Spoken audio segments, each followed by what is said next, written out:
और अपनी आशा के अंगीकार को दृढ़ता से तामे रहे, क्योंकि जिसने प्रतिज्ञा किया है वह सच्चा है। अपनी आशा की अंगीकार को दृढ़ता से तामे रहे, इसका मतलब जिन बातों पर हम विश्वास करते हैं दूसरों को प्रचार करना है। जिन बातों को हमने विश्वास किया है, तामे रहा, उसमें हमें दृढ़ता से रहना चाहिए, चाहे आगे कुछ भी हो जाए। लेकिन मैं अपनी जिन बातों पर मैं विश्वास करता हूं उसे कभी भी पीछे न हटूंगा। जिन बातों पर पूरे यकीन के साथ विश्वास करते हैं वही प्रभु की चरणों पर अंदर जाने के लिए लायक बनता है।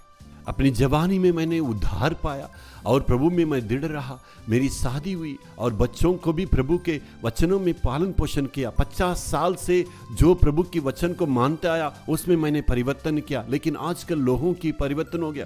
कहते हैं उन दिनों में शैतान ने बातें किया, आजकल ये प्रभु की बातें हैं, ये नए नए बातें आ गई। उनका विश्वास बिल्कुल बदल के चले आ रही है। मैं कहता हूँ उस दिन क्या परमेश्वर बात किया, आज क्या परमेश्वर बात किया। बचपन की गीत याद आती है, संडे स्कूल में जो सिखाए जाए, चाहे भेड़ आए, चाहे सिंहार आए और जंगली जानवर आए, लेकिन हमें कोई डर नहीं है, प्रभु साथ में है।